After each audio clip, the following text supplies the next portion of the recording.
હાલમાં નર્મદા જિલ્લામાં ભારતીય જનતા પાર્ટી અને આમ આદમી પાર્ટીના નેતાઓ વચ્ચે આક્ષેપ પ્રતિ આક્ષેપોનો દોર ચાલી રહ્યો છે। આ મામલે થોડા દિવસ પહેલા જે નર્મદા જિલ્લા આમ આદમી પાર્ટીના જે પ્રમુખ છે નિરંજન વસાવા, તેમની ઉપર 3 દિવસના ટૂંકા ગાળામાં 2 વખત હુમલાની ઘટના સામે આવી હતી। હવે જે બીજી વખત જે ઘટના બની છે હુમલાની, તેના મામલે હવે જે એક આરોપી છે તેમની દીકરી સામે આવ્યા છે મીડિયા સામે અને તેમણે કેટલાક ખુલાસાઓ રજૂ કર્યા છે। શું છે સમગ્ર મામલો, વાત કરીશું આ વિડીયોમાં। વૈષ્ણવજન તો તેને કહીએ જે પીડ પરાઈ જાનાને રે। નવજીવન ન્યૂઝમાં તમારું સ્વાગત છે। નર્મદા જિલ્લા આમ આદમી પાર્ટીના પ્રમુખ નિરંજન વસાવા ઉપર 3 દિવસના ટૂંકા ગાળામાં 2 વખત હુમલા થયા છે અને બંને વખત 2 અલગ અલગ પોલીસ મથકોમાં પોલીસ ફરિયાદ તેમના દ્વારા લખાવવામાં આવી છે। 8 ડિસેમ્બરની રાત્રે જે નાંદોદ તાલુકાના ચિત્રોલ મયાસી ગામ પાસે કથિત રીતે જે તેમની આમ આદમી પાર્ટીની જે પાર્ટી મિટિંગ હતી, ત્યારબાદ જે પ્રમુખ અને તેમના કાર્યકર્તાઓ પરત આવી રહ્યા હતા ત્યારે તેમની ગાડી ઉપર રાત્રિના અંધકારમાં પથ્થરમારો થયો હતો। તે પ્રકારે ઘટના સામે આવી હતી અને સમગ્ર રાજકારણ ગરમાઈ ગયું હતું। આ મામલે આમલેથા પોલીસે 4 લોકો સામે ફરિયાદ નોંધી છે। આ ફરિયાદમાં જે આરોપી તરીકે ઉલ્લેખ કરવામાં આવ્યો છે દિનેશભાઈ વસાવા, તેમની દીકરી જે આરોગ્ય સમિતિના ચેરમેન છે તેઓ મીડિયા સામે આવ્યા છે અને આ ફરિયાદ અને આ ઘટના મામલે તેમણે ખુલાસા કર્યા છે। સાંભળી લો તેમના શબ્દોમાં। હું રશ્મિતા વસાવા, આરોગ્ય સમિતિ ચેરમેન, નર્મદા જિલ્લો। વાત એમ છે કે બિલ્લી સો ચૂહે ખાકો હજકો ચલી ગઈ।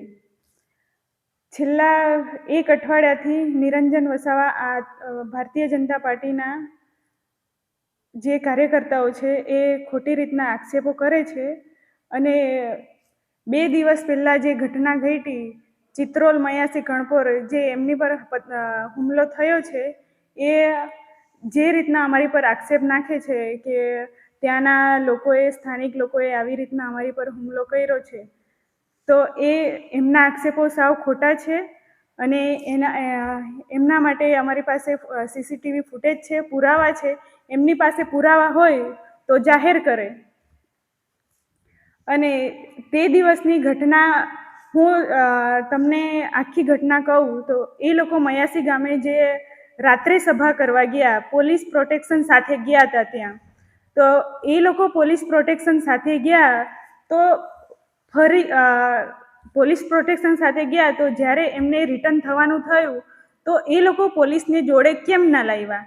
એ લોકોએ ખોટી રીતના આ સ્ટન્ટ કરવાનો હતો પ્રસિદ્ધિ મેળવવા માટે કે અમે એ લોકોના ગઢમાં જઈને આવી રીતના મિટિંગ કરવા ગયા તો અમારી પર હુમલો થયો।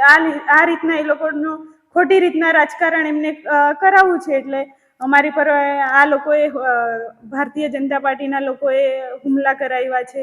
એ સાવ ખોટી વાત છે। એ લોકો જ્યારે મયાસી ગામમાંથી રિટર્ન થતા હતા ત્યારે એ લોકો પહેલાં તો પોલીસ પ્રોટેક્શન લઈ ગયા હતા, એ લોકોને જોડે ના લાવ્યા।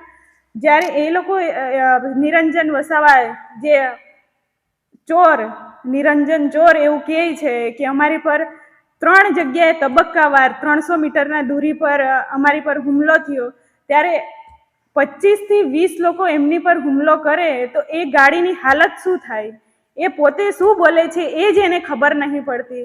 એ ચોરને હું એવું કહું છું કે 20 થી 25 લોકો તમારી પર હુમલો કરે ને તો તમારી ગાડીના એક પણ કાચ બાકી ના રહે, બધા કાચ તૂટી ગયા હોત, એક પણ કાચને કશું જ નહીં થયું। અમે પોતે ત્યાં પોલીસ સ્ટેશનમાં જોવા ગયા હતા, આ ખોટી ખોટી આક્ષેપો નાખતો હતો ત્યારે એમના જે ગાડીનો કાચ, એક પણ કાચને ખરોચ નહીં આવી।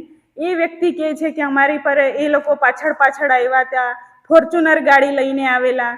જે તે સમયે એ લોકો પર હુમલો થયો ત્યારે મારા પપ્પા ઘરે હતા, અમારી પાસે સીસીટીવી ફૂટેજ છે અને એ સીસીટીવી ફૂટેજમાં અમારા પપ્પા ઘરે છે, મારા નાના બેન છે, એમનો બાબો છે, એમને હોસ્પિટલ લઈ જતા હતા, ત્યારે અમારી ગાડી ઘરેથી નીકળી હતી તો એ ગાડીમાં મારા મમ્મી, મારા નાના બેન બંને અને મારો ભાઈ, એટલા લોકો ઘરમાંથી જાય છે અને ગાડીમાં કોણ બેસે છે એ સીસીટીવી ફૂટેજ અમારી પાસે છે। અને પછી ત્યાં એ લોકો તરોપા ગામે જે વિડીયોગ્રાફી કરતા હતા ત્યારે અમારી ગાડી ત્યાં પહોંચી હતી. ત્યાં પોલીસનો સ્ટાફ પણ હતો. ત્યાં એ લોકોએ એવું કહે છે કે અમારી પાછળ આવેલા. ત્યાં પોલીસને પણ ખબર છે કે ત્યાં મારા પપ્પા હાજર નહોતા. તે સમયે મારા પપ્પા ઘરે હતા અને એ લુખ્ખાગીરી કરવા માટે પોલીસ સ્ટેશન જાય છે. આ લોકો બુટલેગરો છે અને હપ્તા ઉઘરાવે છે એટલે ફરિયાદ નહીં લેતા.